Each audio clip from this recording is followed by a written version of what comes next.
Hey there, if you're a homeowner here in San Diego, you already know your property is a massive investment. But what if I told you the best way to grow that investment was to, well, literally grow something? Today, we're going to dig into the ultimate guide for planting trees right here in our amazing but tricky corner of Southern California.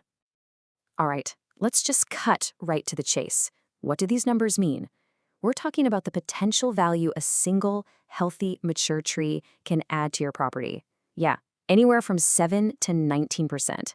That is a huge return on investment that also just happens to look incredible in your yard. But, the payoff goes way, way beyond just the money.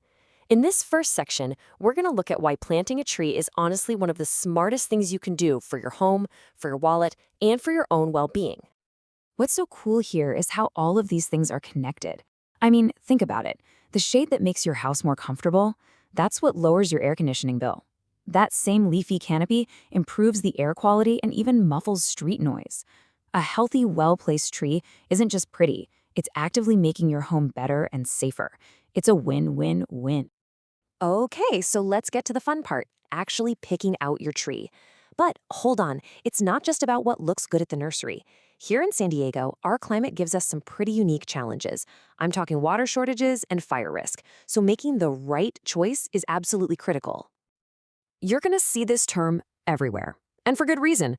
A drought-tolerant tree is built for our climate, but here's the thing you have to remember. It says once it is established. For the first couple of years, even these tough trees need regular, deep watering to build up a strong root system. Seriously, don't skip that part.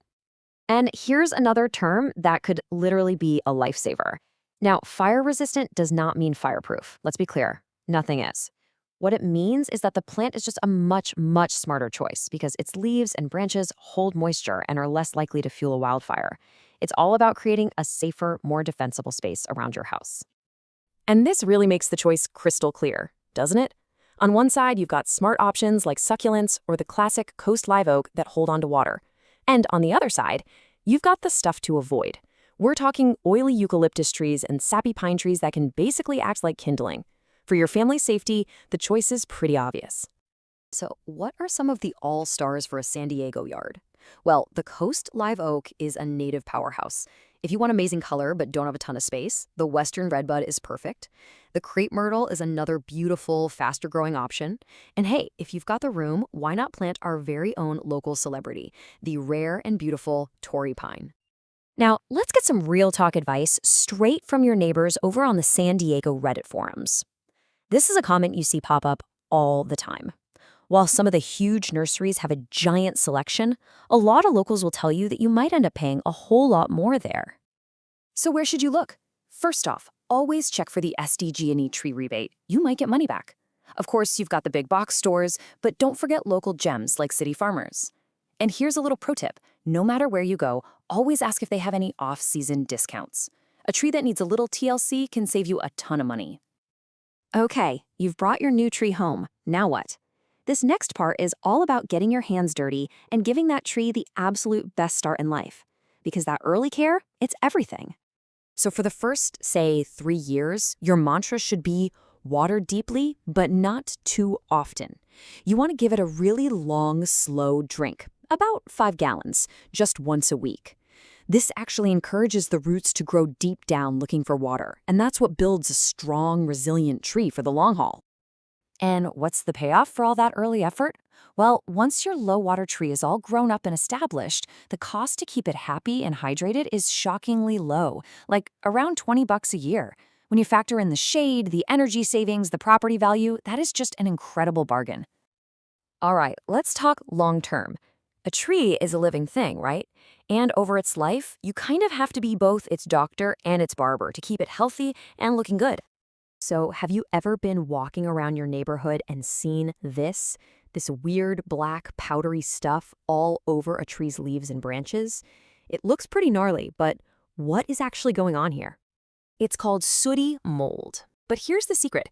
The mold itself isn't really the main problem.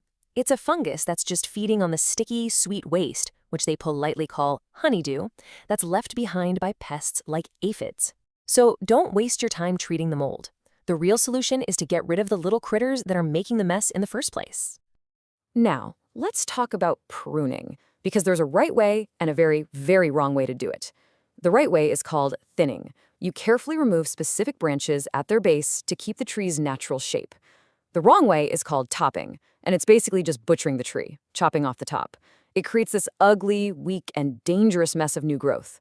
Seriously, whatever you do, please don't ever top your trees.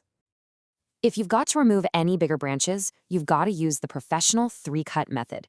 It's simple. First, you make a small cut on the underside. That stops the bark from tearing down the trunk. Second, you cut a bit further out to take all the weight off. And then, for your final cut, you make it clean and right outside the little bulge where the branch meets the trunk. That lets the tree heal itself properly. Last but definitely not least, before you even think about picking up a shovel or a saw, you have got to know the local rules. San Diego has specific laws to protect our city's trees, and trust me, not knowing them can turn into a very expensive mistake. So here it is, the big question every homeowner eventually wonders about. Can you just cut down a tree if it's on your own property? The short answer is, well, it's complicated. Most of the time, you're probably okay, but you absolutely do need a permit if it's a protected tree. That includes things like historic heritage trees, unique landmark trees, or trees that are part of a bigger community plan.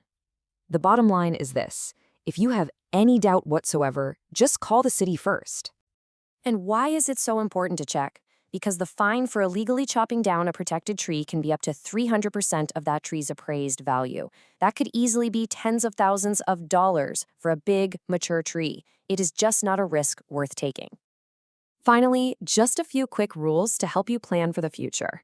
You're going to want to keep canopies about 10 feet from chimneys, make sure there's 8 feet of clearance over sidewalks, and keep branches at least 5 feet away from the sides of your house. Thinking about this stuff now will save you so many headaches later on. So there you have it. From boosting your home's value to keeping your family safe, planting the right tree in the right place is such a powerful thing to do. It's really an investment in your home, in your neighborhood, and in the future of our city. So the only question left is the one on your screen. Your yard is a blank canvas. What are you going to plant?